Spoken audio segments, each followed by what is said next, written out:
Hi poetry lovers, welcome to my channel Bella Poetry Presents. On my channel I talk about various well-renowned poets, about their lives and their poetry, and we offer more than 68 segments on different poets from around the world. Today we will talk about a French romantic poet who is called Alphonse de Lamartine. Alphonse de Lamartine was one of the most influential poets of the French Romantic movement. His poetry is known for its deep emotion, love of nature, spirituality, and the reflections on the passage of time. Alphonse Marie-Louise de Lamartine, beautiful name, was born on October 21st, 1790 in the town of Mâcon during the turbulent years of the French Revolution. He came from the aristocratic family that valued education, religion, and culture. Much of his childhood was spent in the beautiful countryside of Burgundy, where he developed a lifelong love of nature. As a sensitive and imaginative child, Lamartine was fascinated by the lakes, forests, and rolling hills surrounding him. These early experiences later became the inspiration for many of his most famous poems. He received a classical education and was particularly drawn to literature, history, and philosophy. Raised by his mother to respect animal life, he found that eating meat was repugnant. And he said one does not have one heart for man and one heart for animals. One has a heart or one does not. His father, an aristocrat, was imprisoned during the culminating phase of the French Revolution, known as the Reign of Terror, but was fortunate enough to escape the guillotine. Lamartine was educated at the college in Bailey, which was maintained by the Jesuits, though at that time Jesuits were suppressed in France. Lamartine had wanted to enter the army or the diplomatic corps, but because France was ruled by Napoleon and his parents were very loyal royalists, he was not allowed to serve. Thus he remained idle until the Bourbon monarchy was restored in 1814, where he served in Louis XVIII bodyguard corps. The following year, however, Napoleon returned from exile and attempted to rebuild his empire during the famous 100 Years.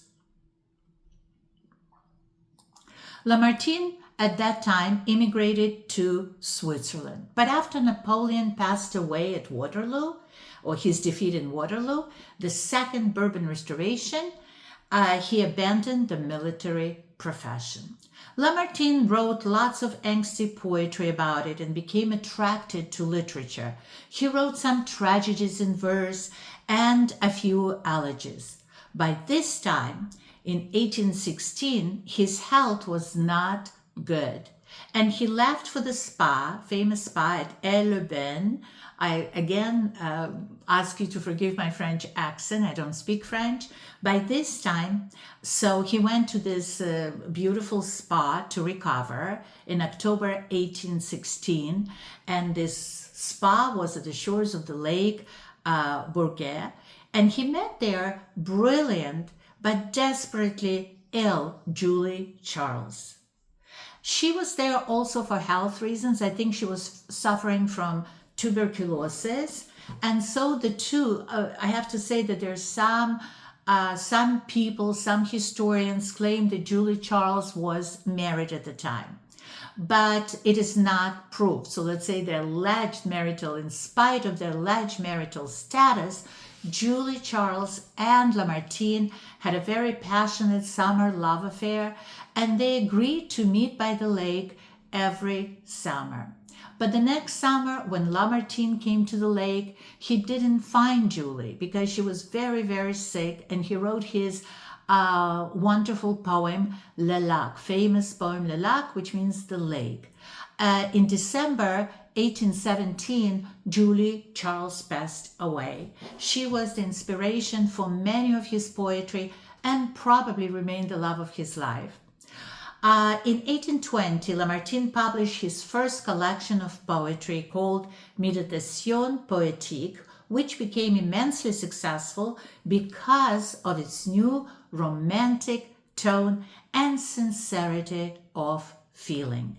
In 1820, Lamartine married an English woman whose name was Mary Ann Birch, and they shared a loving relationship together. They traveled extensively. The couple had a daughter, Julia, whom Lamartine absolutely adored. Tragically, she died at the age of 10 while the family was traveling in the Middle East. Her death absolutely devastated Lamartine and added another layer of sadness and spiritual reflection to his poetry. Alphonse de Lamartine traveled to the Middle East because he considered himself an Orientalist. He used themes and materials of the Levant and the Bible to create plot lines, heroes, and landscapes that resemble an exotic Oriental world. He also had a particular interest in Lebanon and Middle East. He traveled to Lebanon, he traveled to Syria, the Holy Land, in the years of 1823 to 1833. And as I said, unfortunately, during one of the trips to Lebanon in Beirut on December 6, 1832, his daughter, whom he adored, passed away at 10 years of age. During the trip to Lebanon, although it was a very sad trip due to the untimely death of his daughter, but he met interesting people, and one of them was Prince Bashir Shihab and also Prince Simon Karam, who were great enthusiasts of poetry and his poetry specifically. Even a valley in Lebanon is still called the Valley of Lamartine as a commemoration of that visit. Besides being a poet, Lamartine was also a diplomat and a politician. In 1839, Lamartine interrupted his literary endeavors to become more active as a politician. He was convinced that the social question, which he himself called the question of proletariat, was the principal issue of this time. He held that a working class revolution was inevitable and did not hesitate to hasten the hour, promising the authorities in July 1847 a revolution of scorn. He played an important role during the French Revolution of 1848 and became one of the leaders of the newly established French Republic. During the revolutionary year of 1848, he served as a foreign minister. In April 1848, Lamartine was elected to the National Assembly. The bourgeois, represented by the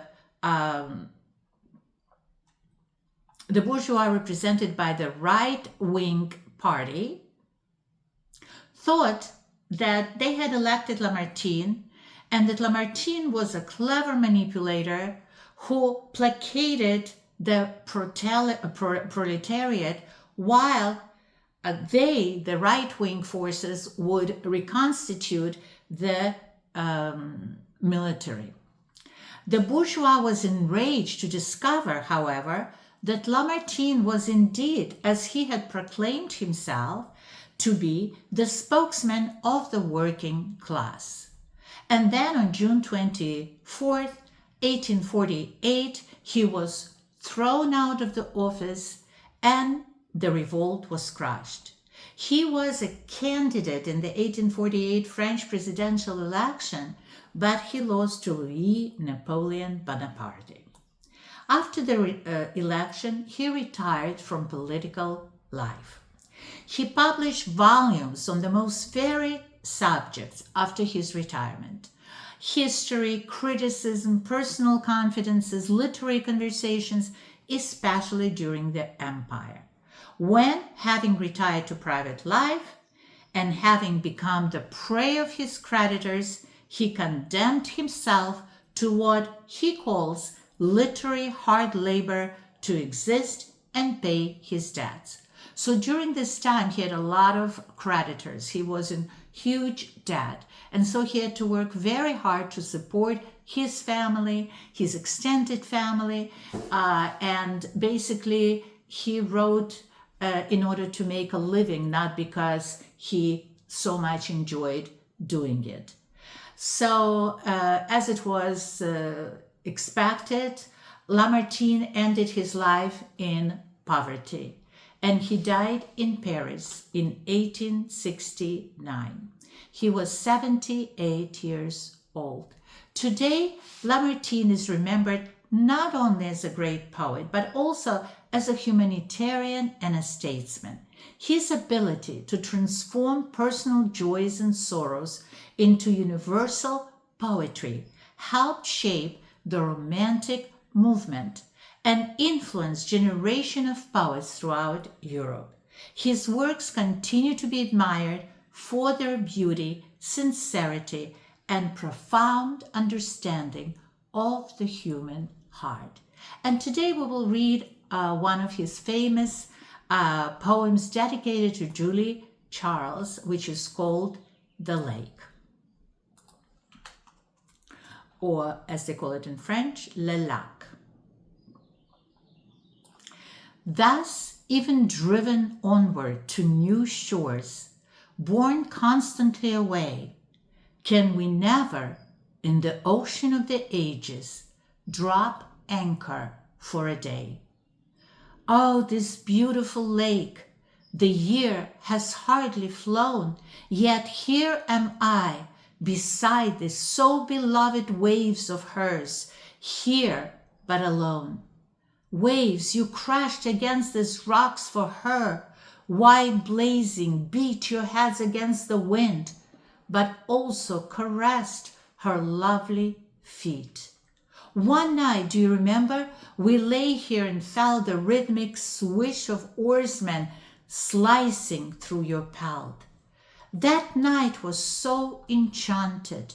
I swear to you I heard accents never known on earth as she let fall these words.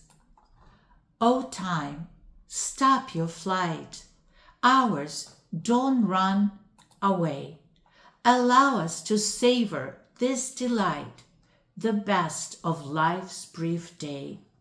So many unhappy ones implore you. Run, run for them.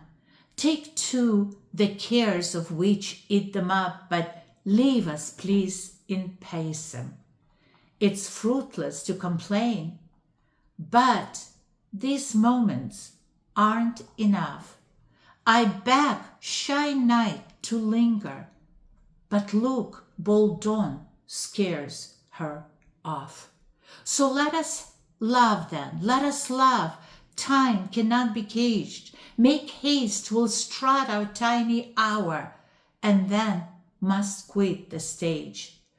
Jealous time, why do you rob with such frank eagerness our days of joy, but dawdle when you see us in distress? Why is it that we live and love, but leave no trace? Why give us these raptures, which you then efface? Externity, eternity, nothingness, the past, such somber chasms. Where do you hide our human fire, our passion-prompted spasms? Lake, tall rocks, our deep and secret woods, Noemi, won't you keep of us at least some memory? We live on in your calm, sweet lake, your storms, your laughing shores, your gloomy pine trees, craggy rocks through which the water flows. It is in the summer wind we live, which ruffles as it kisses, and in the single thoughtful star, which reflects and reminiscence. The rose which droops, the oak and ivy glowed, the fragrance of the forest, this will tell the word they loved. Beautiful, romantic, sensual poem about his first and probably the only love, real love of his life, Julia Charles. Thank you very much for listening. Have a wonderful, wonderful day.